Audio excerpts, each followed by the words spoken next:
Lars Porsena of Cluseum, by the 9 gods he swore that the great house of Tarquin should suffer wrong no more.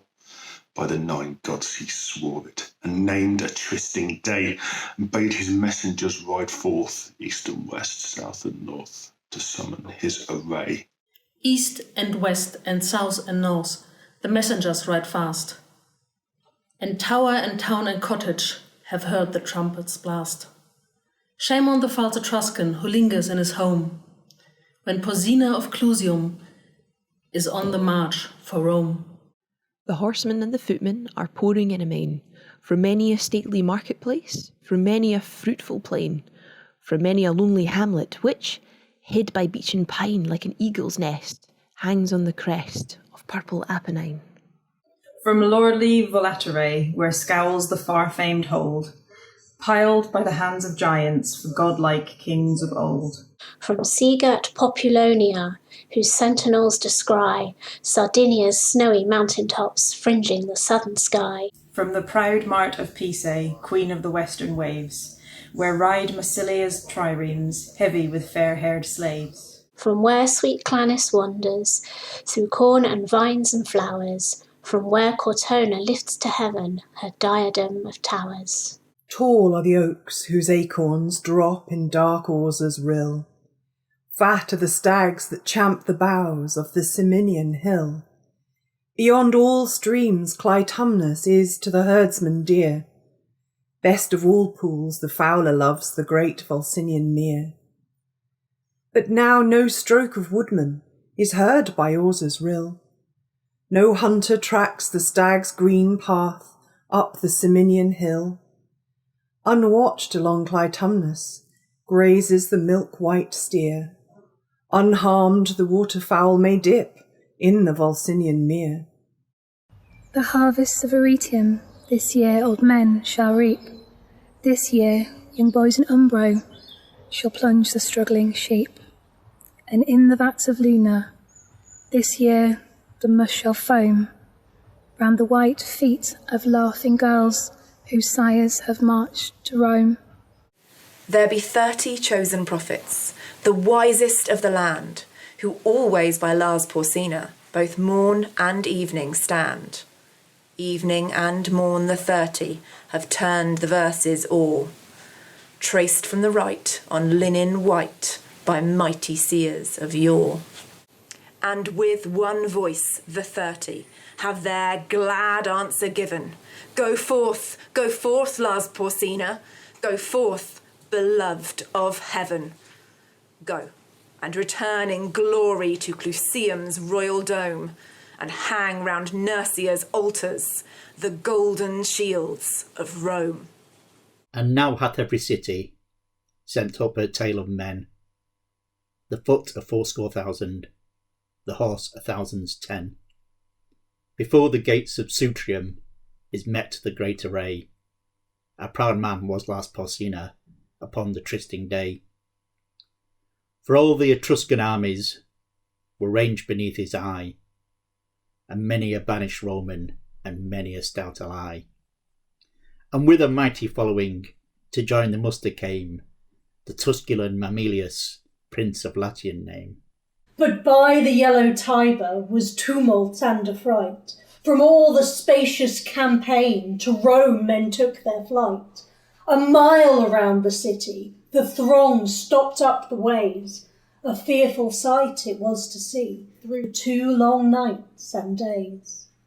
For aged folks on crutches, and women great with child, and mothers sobbing over babes that clung to them and smiled, and sick men borne in litters, high on the necks of slaves, and troops of sunburned husbandmen with reaping hooks and staves, and droves of mules and asses laden with skins of wine, and endless flocks of goats and sheep, and endless herds of kine, and endless trains of wagons that creaked beneath the weight of corn sacks and of household goods, choked every roaring gate.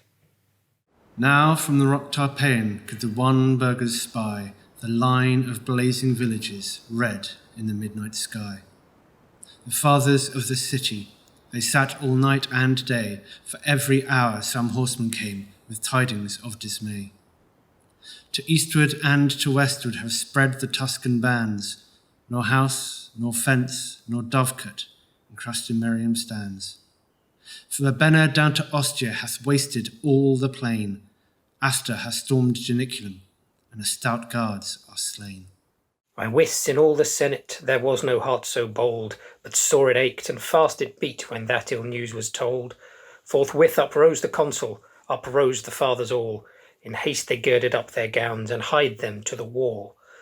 They held a council standing before the river gate. Short time was there, ye may well guess, for musing or debate. Out spake the consul roundly, the bridge must go straight down, for since Janiculum is lost, naught else can save the town. Just then a scout came flying, all wild with haste and fear. To arms, Sir Consul, Lars Porsena is here. On the low hills to westward, the consul fixed his eye, and saw the swarthy storm of dust rise fast along the sky. And nearer, fast and nearer, doth the red whirlwind come, and louder still and still more loud, from underneath that rolling cloud, is heard the trumpet's war note proud, the trampling and the hum.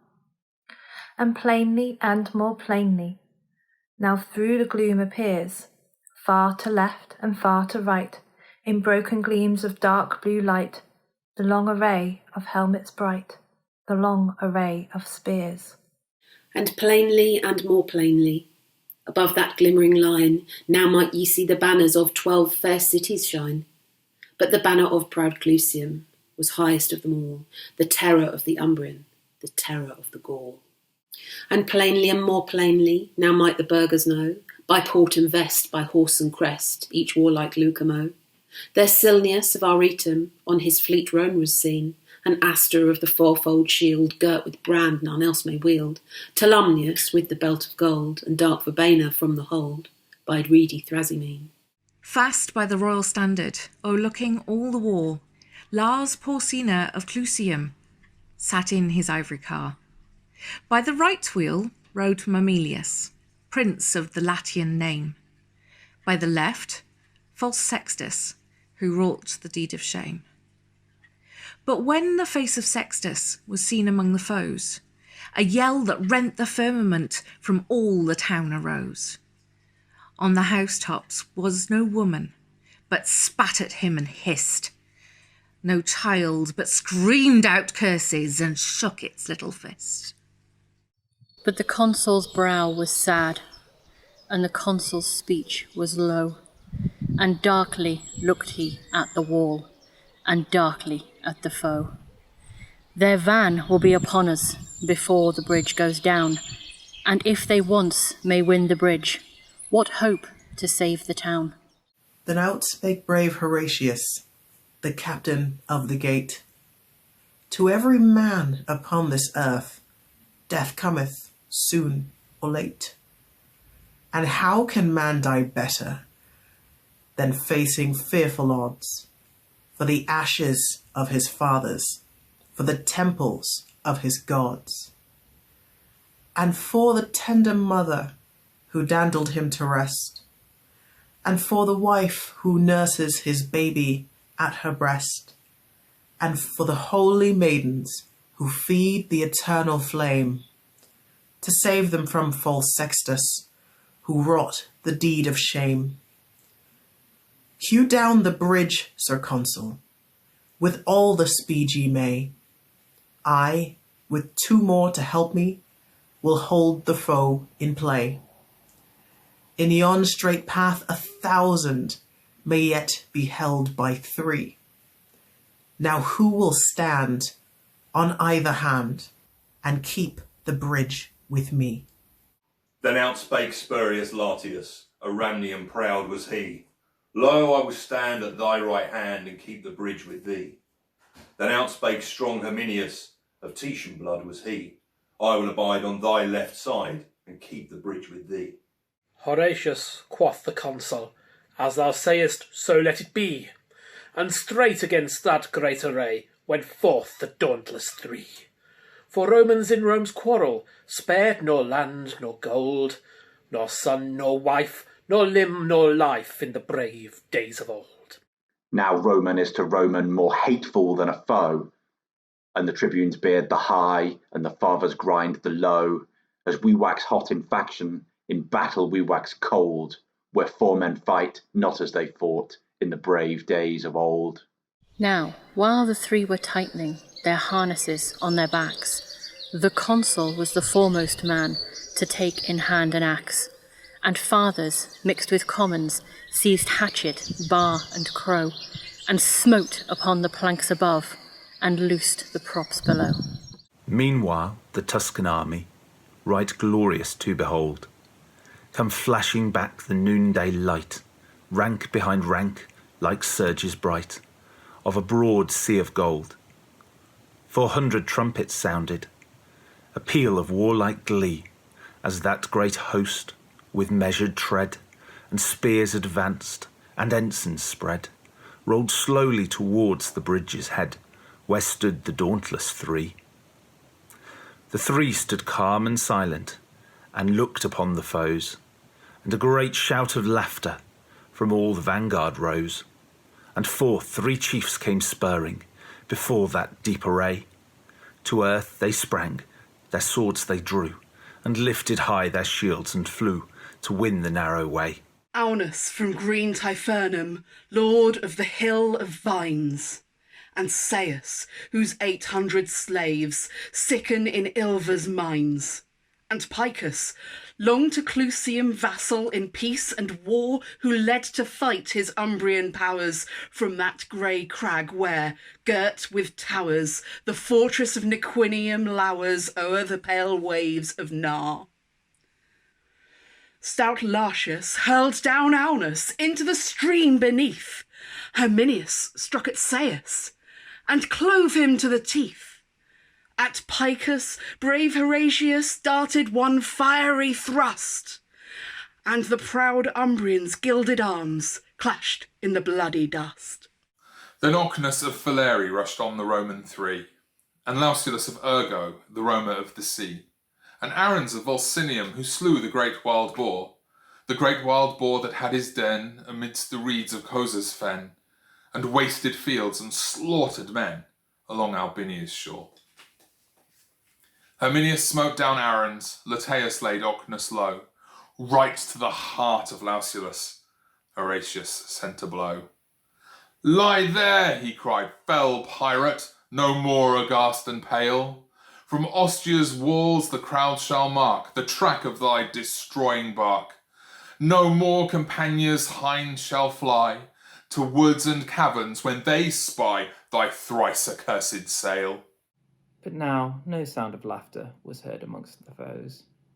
A wild and wrathful clamour from all the vanguard rose. 6 spears' lengths from the entrance halted that deep array, and for a space no man came forth to win the narrow way.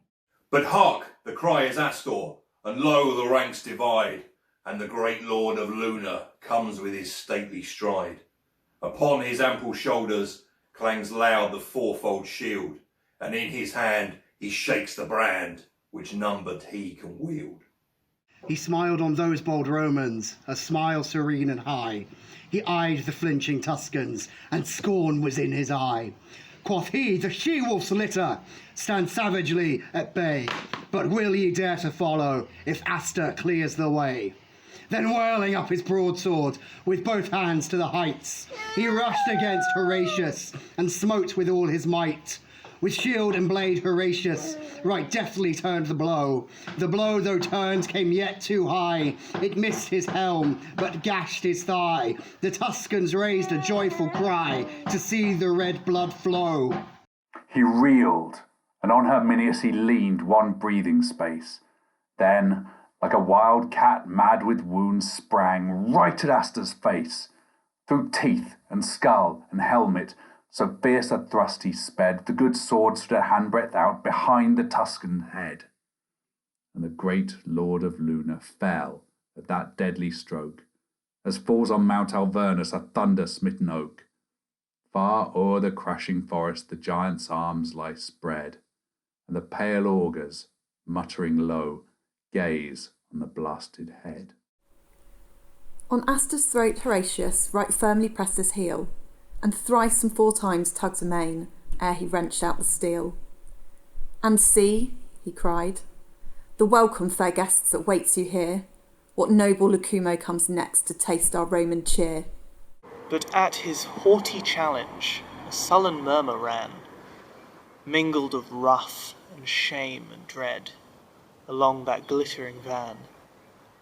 There lacked not men of prowess, nor men of lordly race, for all Etruria's noblest were round the fatal place. But all Etruria's noblest felt their hearts sink to see, on the earth the bloody corpses, in the path the dauntless 3, and from the ghastly entrance, where those bold Romans stood, all shrank like boys who unaware, ranging the woods to start a hare, come to the mouth of the dark lair, where growling low a fierce old bear lies amidst bones and blood. Was none who would be foremost to lead such a dire attack, but those behind cried forward, and those before cried back, and backward now and forward wavers the deep array, and on the tossing sea of steel to and fro the standards reel, and the victorious trumpet peal dies fitfully away. Yet one man for one moment strode out before the crowd. Well known was he to all the 3, and they gave him greeting loud. Now welcome, welcome, Sextus, now welcome to thy home. Why dost thou stay and turn away? Here lies the road to Rome. Thrice looked he at the city, thrice looked he at the dead, and thrice came on in fury, and thrice turned back in dread. And, white with fear and hatred, scowled at the narrow way, where, wallowing in a pool of blood, the bravest Tuscans lay. But meanwhile axe and lever have manfully been plied, and now the bridge hangs tottering above the boiling tide. Come back, Horatius! Loud cried the fathers all. Back, Latius! Back, Herminius! Back, ere the ruin fall! Back darted Spurius Laratus. Herminius darted back, and as they passed beneath their feet they felt the timbers crack. When they turned their faces, on the farther shore, saw brave Horatius stand, alone. They would have crossed once more. Ha! But with a crash, like thunder, fell every loosened beam, and, like a dam, the mighty wreck lay right athwart the stream. And a long shout of triumph rose from the walls of Rome, as to the highest turret tops was splashed the yellow foam. And, like a horse unbroken, when first he feels the rein, the furious river struggled hard and tossed his tawny mane, and burst the curb, and bounded, rejoicing to be free, and whirling down in fierce career, battlement and plank and pier, rushed headlong to the sea.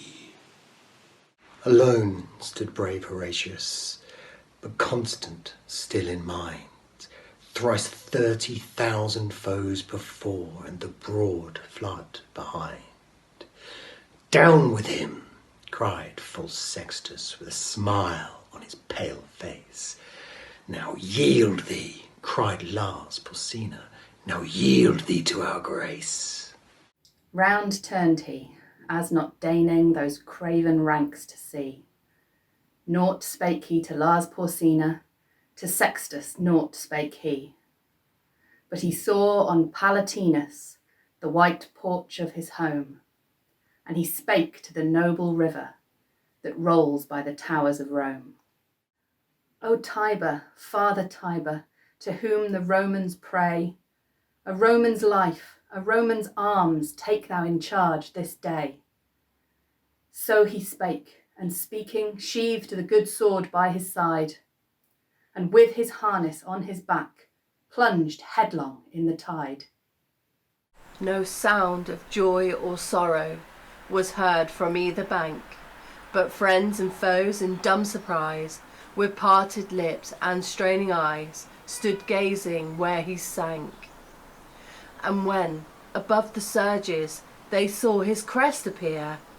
All Rome sent forth a rapturous cry, and even the ranks of Tuscany could scarce forbear to cheer. But fiercely ran the current, swollen high by months of rain, and fast his blood was flowing, and he was sore in pain, and heavy with his armour, and spent with changing blows, and oft they thought him sinking, but still again he rose. Never, I ween, did swimmer in such an evil case struggle through such a raging flood, safe to the landing place. But his limbs were borne up bravely by the brave heart within, and our good Father Tiber bare bravely up his chin. Curse on him, quoth false Sextus, will not the villain drown? But for this stay, ere close of day we should have sacked the town. Heaven help him, quoth Lars Porsena, and bring him safe to shore, for such a gallant feat of arms was never seen before. And now he feels the bottom, now on dry earth he stands, now round him throng the fathers, to press his gory hands, and now with shouts and clapping, and noise of weeping loud, he enters through the river gate, borne by the joyous crowd. They gave him of the cornland, that was of public right, as much as 2 strong oxen could plough from morn till night. And they made a molten image, and set it up on high, and there it stands unto this day, to witness if I lie. It stands in the comitium, plain for all folk to see, Horatio in his harness, halting upon one knee, and underneath is written, in letters all of gold, how valiantly he kept the bridge in the brave days of old. And still his name sounds stirring unto the men of Rome, as the trumpet blast that cries to them to charge the Volscian home. And wives still pray to Juno for boys with hearts as bold as he who kept the bridge so well in the brave days of old. And in the nights of winter, when the cold north winds blow, and the long howling of the wolves is heard amidst the snow, when round the lonely cottage roars loud the tempest's din, and the good logs of Algidus roar louder yet within, when the oldest cask is opened and the largest lamp is lit, when the chestnuts glow in the embers and the kid turns on the spit, when young and old encircle around the firebrands close, when the girls are weaving baskets and the lads are shaping bows, and when the good man mends his armour and trims his helmet plume, and the good wife's shuttle merrily goes flashing through the loom, with weeping and with laughter still is the story told, how well Horatius kept the bridge in the brave days of old.